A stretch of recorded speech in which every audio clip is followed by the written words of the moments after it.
8h36, notre invité ce matin, Jean-Luc Mélenchon. Bonjour. Bonjour. C'est un peu votre grande rentrée radio-télé, Jean-Luc Mélenchon.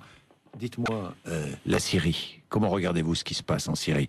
Avec ces bruits de bottes, avec les Américains qui disent que les preuves d'utilisation de l'arme chimique par Bachar el-Assad sont indéniables. Que faut-il faire maintenant? Est-ce qu'il faut frapper militairement ou pas? Non, ça serait une erreur gigantesque. Peut-être le seuil d'une guerre beaucoup plus large que toutes celles que nous avons vues dans cette région jusqu'à présent. Vous dites non à toute intervention militaire? Absolument. Absolument. Ça serait...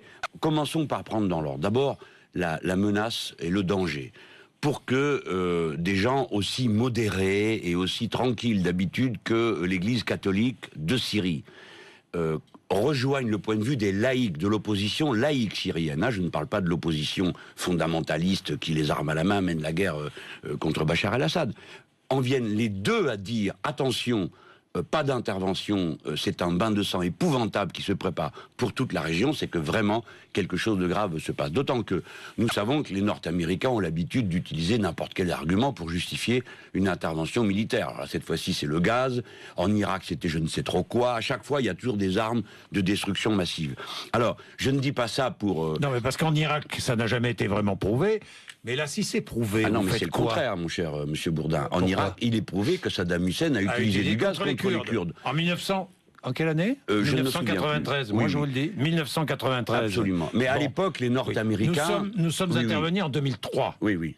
La deuxième guerre d'Irak, en 2003, que nous n'avons pas soutenue, nous les Français, à juste raison d'ailleurs. Ah bon? D'accord. On est d'accord. Moi, la première non plus, j'ai voté contre. Sauf qu'en 2003, on est intervenu parce qu'il y avait une éventualité d'armes massives. Non, mais c'est pas ce qu'on nous a dit, monsieur Bourdin. Si vous vous souvenez bien, nous avons vu le ministre des Affaires étrangères nord-américain montrer une petite capsule, montrer du doigt, et tout le monde disait, quand même, il y a la preuve est formelle. Le ministre de l'époque, monsieur Blair... Attendez, laissez-moi finir au moins une phrase, monsieur Bourdin, si vous voulez bien. Monsieur Blair nous avait dit, nous avons la preuve d'armes de destruction massive, jusqu'à ce qu'un de ses agents dise, mais c'est pas vrai, nous avons la preuve du contraire. Donc là, ce que je dis, je ne me prononce pas sur le fait de savoir qui utilise quoi. Je veux juste vous faire remarquer, monsieur Bourdin, et à travers vous, ceux qui nous écoutent, que prenez tous le temps du sang-froid. Rappelez-vous qu'il y a à peine 6 mois, je me souviens, j'ai entendu ça à la radio, je venais vous voir, la personne qui fait le rapport de l'ONU sur la situation à l'époque en Syrie, pour l'ONU, madame, l'ancienne présidente du tribunal pénal international, madame Del Ponte, je crois, disait que les armes chimiques avaient été... Voilà, Del Ponte, étaient utilisées par l'opposition et non pas par Bachar el-Assad. Donc, on dit que ces armes sont utilisées ou par les uns ou par les autres. Vous savez comme moi que cette opposition armée, j'ose à peine l'appeler opposition, mais enfin disons, l'armée d'opposition à monsieur Bachar el-Assad ne pourrait pas tenir le choc contre une armée régulière depuis maintenant plus d'1 an si elle n'était pas elle-même armée continuellement par des puissances étrangères. Par conséquent, la guerre est commencée. Notamment. Voilà. Le Qatar, qui est, comme vous le savez, un allié privilégié de la France, qui a une tendance de plus en plus avérée à partager son point de vue international. Donc je le signale aussi pour que mes compatriotes y réfléchissent. La guerre serait une erreur totale. Même s'il est prouvé, si l'ONU prouve que l'utilisation de l'arme chimique a été faite par Bachar el-Assad. Oui, bien sûr. Malgré tout. Mais écoutez, monsieur Bourdin, sinon où va-t-on ? On intervient partout. Alors, quel est le crime le plus dégoûtant? Alors, c'est l'arme chimique. Bon, supposez que il y a des traités internationaux concernant l'arme chimique. Bien sûr que un traité qui date de 1925. Absolument. Êtes-vous certain que les États-Unis d'Amérique l'aient signé? Monsieur Bourdin, je vous pose la question. Non, mais c'est vrai. Bon, vrai. Deuxième question. Il y a des choses que nous savons. C'est que les États-Unis d'Amérique ont pour habitude de reprocher... Mais je n'ai pas l'intention de défendre l'un ou l'autre des points de vue. Je dis, il ne faut pas faire cette guerre. Je vais vous donner un cas concret, monsieur Bourdin. Allez-y. Vous venez de me dire, si l'on a utilisé les armes chimiques, faut-il intervenir militairement? Évidemment, c'est une situation épouvantable d'utiliser l'arme chimique. Mais supposez que la thèse qui l'emporte, ce soit celle de cette rapporteure des Nations Unies, à savoir que c'est l'opposition qui utiliserait des armes chimiques? Est-ce que nous irions bombarder l'opposition?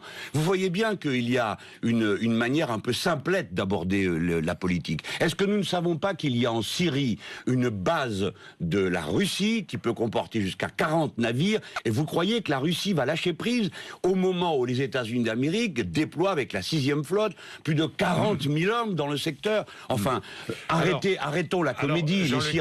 Les Syriens sont un prétexte pour les uns et pour les autres, un jeu de dominos dans lequel le Qatar d'un côté a les doigts, les États-Unis d'Amérique, la Russie et bien d'autres. Donc j'adjure que l'on garde son sang-froid et que l'on préfère les solutions politiques aux solutions de guerre. Qui se trouve mieux depuis qu'on a tout cassé en Libye? Dites-moi, monsieur Bourdin. Nous sommes des suiveurs dans cette affaire ou pas? Totalement. Nous sommes des suiveurs depuis des mois, et pour nous donner de la contenance, de temps à autre, nous aboyons plus fort que le reste de la meute, en nous mettant devant, pour demander que je ne sais pas où Laurent Fabius veut aller de cette manière-là. De quoi s'agit-il? Quel genre d'intervention militaire souhaite-t-il? Pour quelles raisons? Avec quels objectifs? Qu'est-ce que c'est que cette histoire? Demandez-vous? Je ne sais pas, moi, une réunion, Laurent Fabius devant l'Assemblée nationale, réunion de la Commission des Affaires étrangères, qu'est-ce que vous demandez? Une consultation des Français? Non, les Français, on ne va pas consulter les Français sur ce que doivent faire nos diplomates, parce que c'est parfaitement clair. Les Français, la République française est partisane d'une solution politique. Donc elle pèse de tout son poids, elle va et elle vient, elle va voir M. Bachar el-Assad, elle rencontre les opposants, et elle voit de quelle manière on peut sortir par le haut de cette crise. Vraiment, je demande qu'on y réfléchisse. Là, nous sommes sur la poudrière du monde aujourd'hui, à cet endroit-là. Nous ne pouvons pas pousser un pion à un endroit sans que c'est une conséquence immédiate sur le Liban et une conséquence immédiate sur Israël. Là, on ne joue pas avec le feu. Ce matin, j'avais Jacques Miard qui disait exactement la même chose, député UMP. Exactement la même chose. Mais pourquoi pas? Pourquoi pas? Écoutez, et Marine Le Pen dit exactement la même chose. Mais pourquoi pas? Mais pourquoi pas? Mais quel est le problème? Tout de même, on a le droit d'avoir un point de vue français, non? Mais moi, je bon, quand M. de Villepin s'est opposé, M. Bourdin, quand M. de Villepin s'est opposé à la guerre des Nord-Américains contre l'Irak, j'ai soutenu le point de vue de M. de Villepin.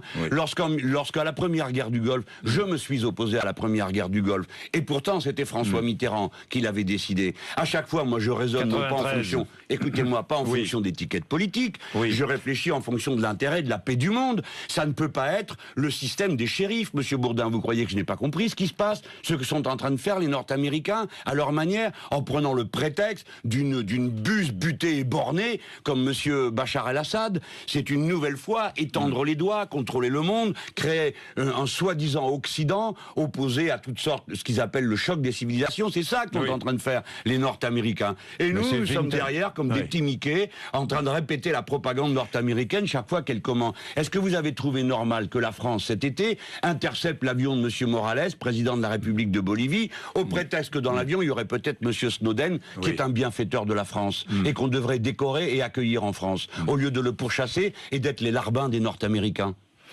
Les retraites. Attendez, j'ai pas fini. La négociation sur le grand marché transatlantique qui vient de commencer.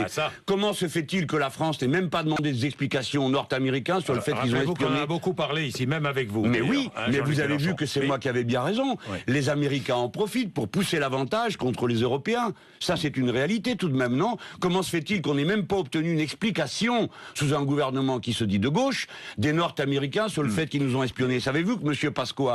Pasqua, c'est pas mon ami politique, lui, il a expulsé 47 espions nord-américains du temps où il était ministre de l'Intérieur. Alors depuis, tout ça est fini. On les prend la main dans le sac, on a quelque chose à dire? Non, rien. Nous sommes devenus, comme dit le président François Hollande, les bons élèves de la classe Europe et les bons élèves de la classe nord-américaine.